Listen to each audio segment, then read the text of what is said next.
We got the matchup that we wanted, and the Steelers and everybody in Steeler Nation wanted, because we're playing against the Jacksonville Jaguars. They're coming to Heinz Field to play for round 2 of this season in the divisional round of the playoffs. Now, history would claim that we're destined to lose this game, because let's rewind the clock to 2007. I was a young 12-year-old Chiseled Adonis watching the NFL playoffs in the wild card as Rashawn Mathis, David Garrard, Fred Taylor, Maurice Jones-Jr. and the crew walked into Heinz Field, gave the Beats by Dre to Big Ben and the Steelers team 11-5, Mike Tomlin's first playoff game, and sent us home on the L train. However, let me break down exactly why this game's going to be a little bit different, because we don't get an opportunity to talk trash to Jags fans, because what happened in week 5? They came in, their defense showed up, beat the hell out of Big Ben, beat the hell out of the offensive line, beat the hell out of Le'Veon Bell. They didn't really do nothing to Antonio Brown. Over 10 catches, 150 yards, but we'll talk about that a little bit later. And they came in here and got the 30-9 victory. However, for those who didn't really watch the game and interpret the game and understand football, there's a reason why we happen to lose that game. Coaching, and the ineptitude of Ben Roethlisberger to read defenses. Let's talk a little bit something about what happened in week 5. The Jacksonville defense was the worst in the NFL, stopping the run going into week 5. What did we do? We threw the ball 55 times against what they were at that time, the #1 pass defense. As you can see, they were very unbalanced defensively. And still, to this point, it's very heir apparent if you watch the last playoff game. LaShawn McCoy, playing on pretty much one leg, was still able to run for 70+ yards. Tyrod Taylor was able to run for, 30, 40 yards on the ground. They still gave up over 100 yards on the ground. The blueprint to beat this team is to run the ball. Why did we lose in week 5? Big Ben, 55 passes through the air. Le'Veon Bell, only 15 carries. That cannot happen this time. All right, let's talk a little bit about them 5 interceptions. Not 1, not 2, not 3, not 4, but 5 interceptions that Big Ben threw. Let's talk a little bit about it. Number 1, Jalen Ramsey, phenomenal player. He made a phenomenal catch that he did it on, who was it? Vance McDonald, he caught the interception on.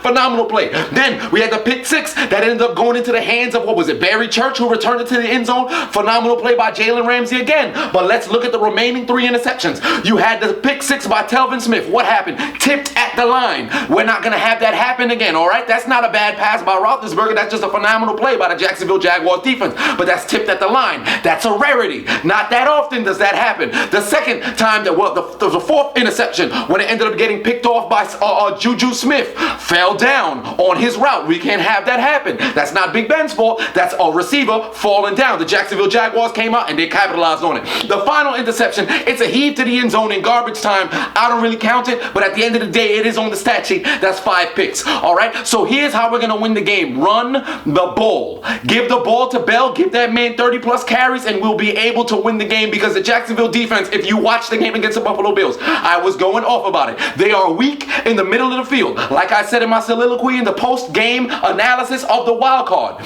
Barry Church and also Colvin, they are terrible on play-action fakes. Fake the ball to Bell after giving them about 10 carries in the first quarter. Fake on the play-action fake. They're going to bite hard and have Antonio Brown run those post routes. Have Juju Smith run those slant routes. Have Martavis Bryant run those deep curl routes or deep squirrel routes over the middle. Put somebody in the slot. The way that I believe we can win this game, if we want to play through the air, put Antonio Brown in the slot. Have him line up in the slot and put that nickel corner on him. Maybe even have the safety step down. They cannot cover that man. Jalen Ramsey, AJ Boye, they doing their thing on the outside. But the middle of the field, the Jacksonville Jaguars cannot do anything in the middle of the field. Their linebackers are fast, but they can't cover our receivers. Now, the defensive line, some studs out there. Calais Campbell playing phenomenal. Malik Jackson playing phenomenal. However, we got all pros on our offensive line. They got some all pros on their defensive line too. Calais Campbell possibly can mess around and win that defensive player of the year. But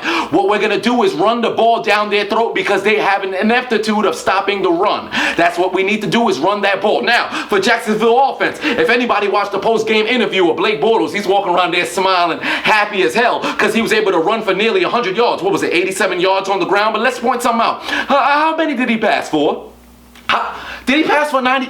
He didn't pass for 90 yards. He ran for more yards than he ran for. When they played against Pittsburgh, what happened to their offense? That's right, he only threw 14 passes and only completed about 6 for 85 yards. Blake Bortles cannot get the ball. He can't get the ball to his receivers. Why? Because he's inaccurate.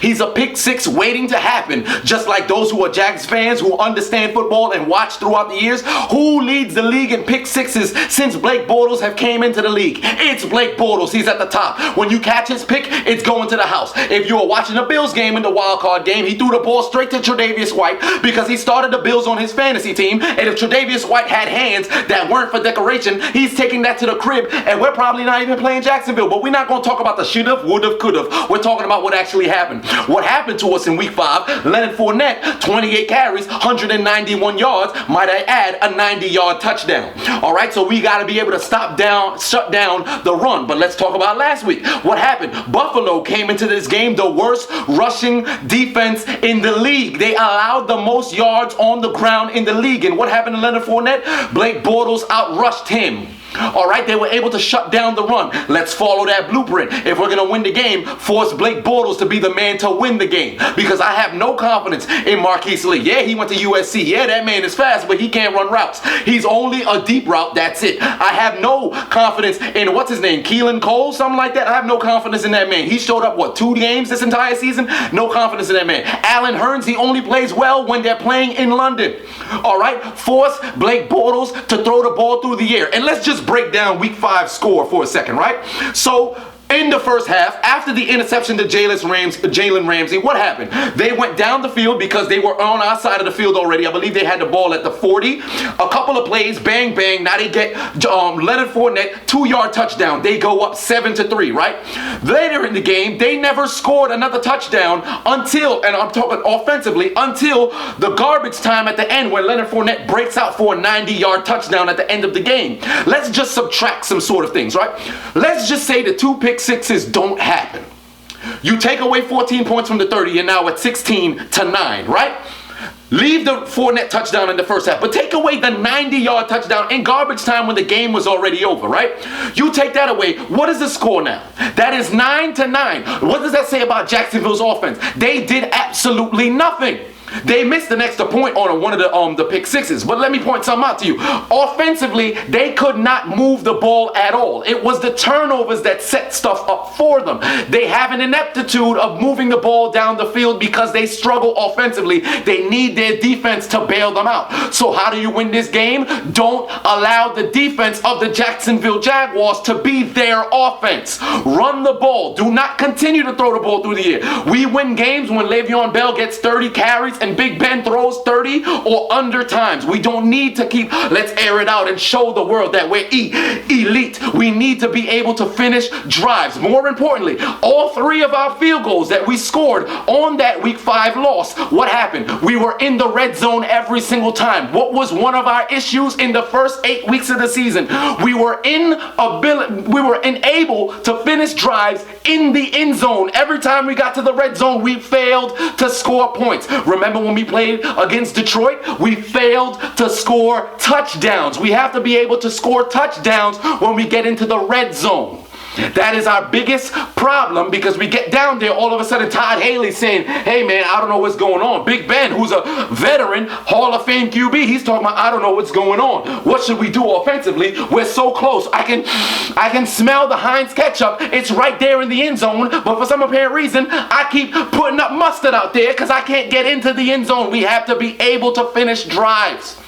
We cannot continue to settle for field goals. Remember when we played against Kansas City last year? Divisional round. 6 field goals is what won us the game. It should not have even been close. It should have been a blowout. What happened last week when Carolina played against the Saints in the wild card round? Carolina should have won the game in a blowout, but they failed to finish drives because they had to keep settling for field goals. We cannot be like the Carolina Panthers and fail to finish drives. We must punch it into the end zone every opportunity that we get. The Jacksonville Jaguars defense is extremely exceptional against the pass. Their weakness is the run. Utilize their weakness because it's in plain sight. Us, defensively, we can cover man to man now. And I'm not too worried about Blake Bortles throwing the ball. But we have to shut down Fournette. We cannot allow them to get a Jacksonville Jaguars rushing attack going. Because if Fournette is struggling, you know they're going to start to give those carries to Chris Ivory. Maybe he might get into the the backfield, and he got the dreadlocks flowing. We can't allow no dreadlock powers to be activated.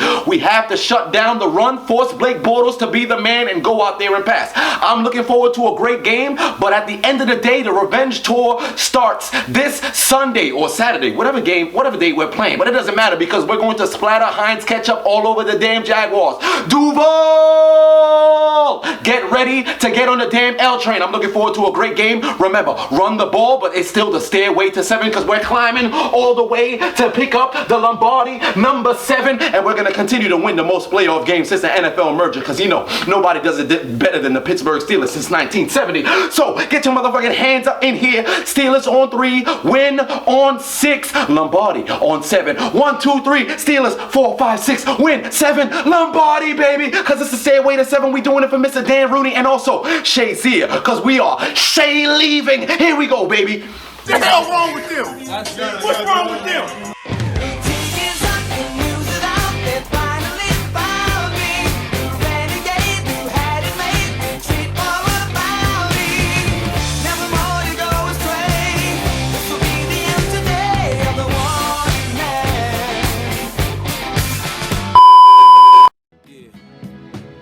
Let's take them back. Make me feel like I'm the only girl in the world. Like I'm the only one that you'll ever love.